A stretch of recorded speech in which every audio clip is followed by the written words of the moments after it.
ሰላም ሰላም፣ እንዴት ናችሁ? ዛሬ በጣም ይበርዳል አየሩ።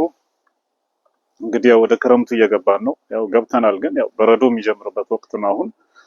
በዚህ ሰዓት ደግሞ የሚያስፈልገው ምንድነው? መልበስና መብላት ነው። ምን መብላት አለብን የሚለውን ነገር ደግሞ ማሰብ ያስፈልጋል። ስለዚህ ዛሬ ቆንጆ ቁርስ አሰራር አሳያቸዋለሁ።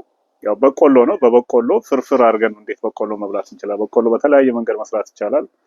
በዳቦ መልክ እንሰራዋለን። ያው እንደተለመደው በገንፎም አድርገን መብላት እንችላለን። ይሄን ደግሞ ፍርፍር አድርገን እስቲ ለየት ባለ መልኩ ፍርፍር አድርገን ዘመናዊ አድርገን ለምንድን ነው ማንሰራው ብዬ አሰብኩና ይሄን ሙያ ደግሞ ለእናንተ ለማካፈል ወሰንኩኝ። ስለዚህ በዚህ ሰዓት የሚበላ ነገር ስለሆነ ብርድ ነው። በዚህ ብርድ ሰዓት ደግሞ መብላት ያስፈልገናል። ካልበላን ብርዱን መቋቋም አንችልም። ስለዚህ ያለን አማራጭ መብላትና በተቻለ መጠን መልበስ ነው። አለዛ ብርዱን መቋቋም በጣም ነው የሚከብደን። ስለዚህ በተቻለን መጠን ያለንን እየለበስን የተወሰነች ነገር ሰውነታችን ሊገነባና ሊጠቅመን የሚችል ነገር እየበላን ብርዱን ማሳለፍ መቻል ይኖርብናል። አለዛ በብርድ አጥንታችን ይታመማል፣ የተለያየ በሽታ ሊይዘን ይችላል። ስለዚህ ልናስብበት ይገባል። ለማንኛውም አብራችሁን ሁኑ። ቆንጆ ቁርስ አብረን እንሰራለን። መልካም ጊዜ ይሆንላችሁ።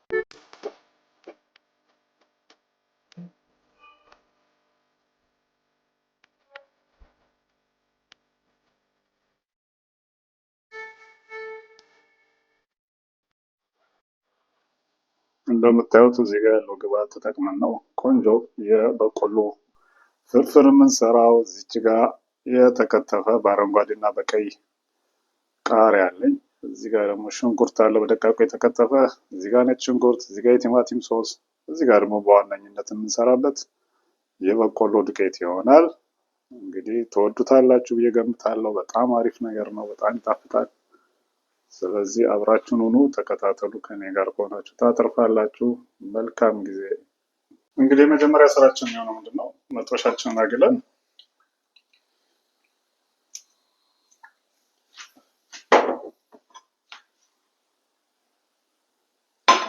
ሽንኩርታችንን እንጠብሳለን።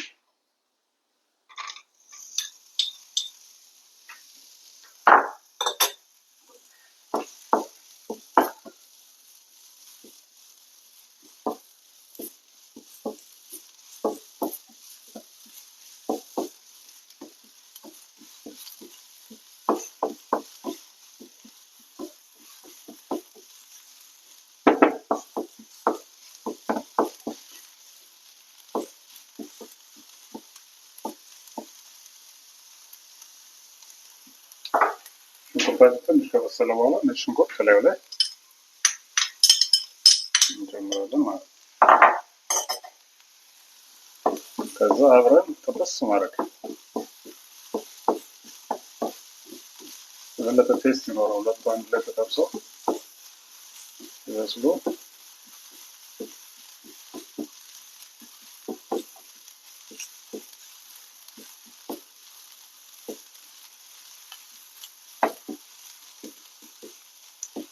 ትንሽ ከጠበስነው በኋላ ከላዩ ላይ የቲማቲም ሶስ እንጨምራለን ማለት ነው።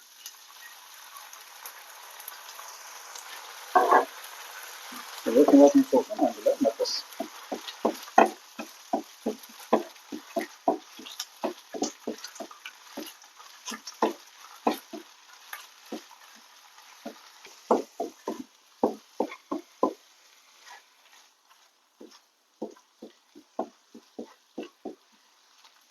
ሶሱን በደንብ ከጠበስነው በኋላ እዚህ ላይ እንዳለ መቀመጥ።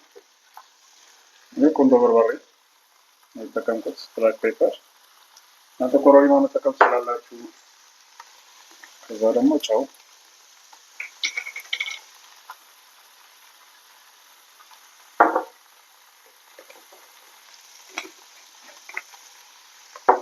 ቀጥለን ደግሞ ኦሪጋኖ ትንሽ አድርገን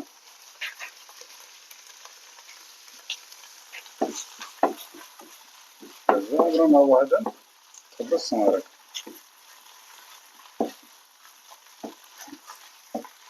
ሽታው ራሱ ደስ ይላል። ቅመሞች ተዋህደው አብረው ሲጠበሱ። ከዛ እዚህ ላይ እንዳለ ዋናው ግብአታችን የበቆሎን ዱቄት እንዲያርገን እንጨምራለን ማለት ነው። ላይ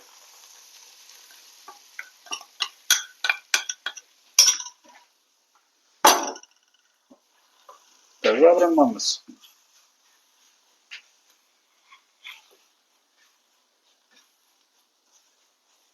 ያው ለአንድ ሰው ፖርሽን የሚሆን የተጠቀምኩት ነገር ደግሞ ለሁለት ለሶስት ሰው ስትሰሩ መጠናችሁን ከፍ ማድረግ።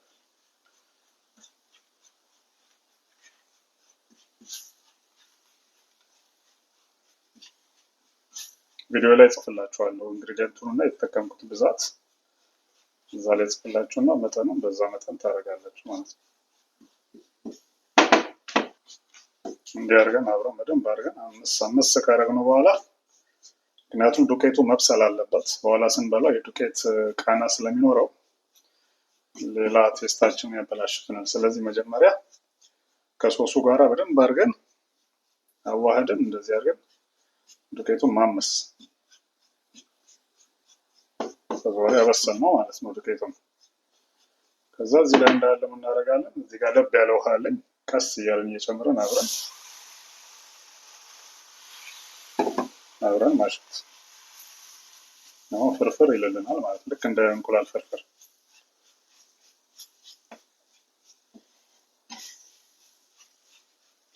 ሳናበዛ ውሃ ቀስ እያለን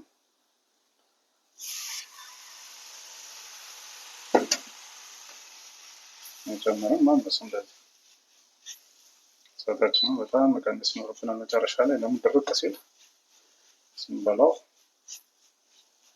አፋችን ላይ ትንሽ ይደርቅብንና እንትኑን ያጠፋብናል። ስለዚህ ለስለስ እንዲል እሳታችንን መቀነስ አለብን። ቀስ እያለ ነው የጨመረው። ሳናበዛ ትንሽ ያደረግን አብረን መጥበስ።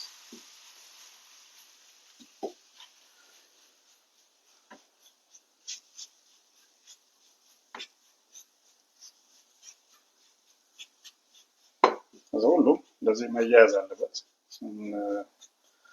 ተበስ ሁሉም ተያይዞ ልክ እንደ እንቁላል ፍርፍር እንደዚህ መሆን አለበት።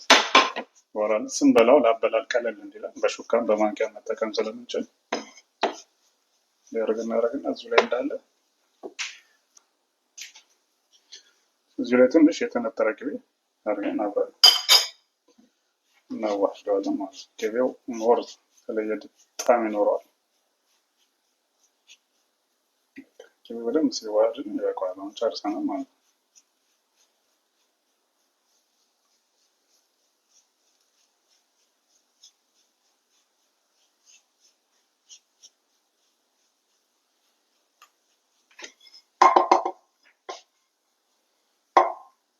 ያችሁት እንዴት እንደሚያምር ልክ እንቁላል። በቃ እንቁላል ለምን ቅቤ ገባ እንጂ በቃ የጾም እንቁላል በልቷል። እንግዲህ ስራችንን ጨርሰናል። በቃ እሳታችንን አጥፍተን ማውጣት ነው ማለት ነው። እንደዚህ አድርገን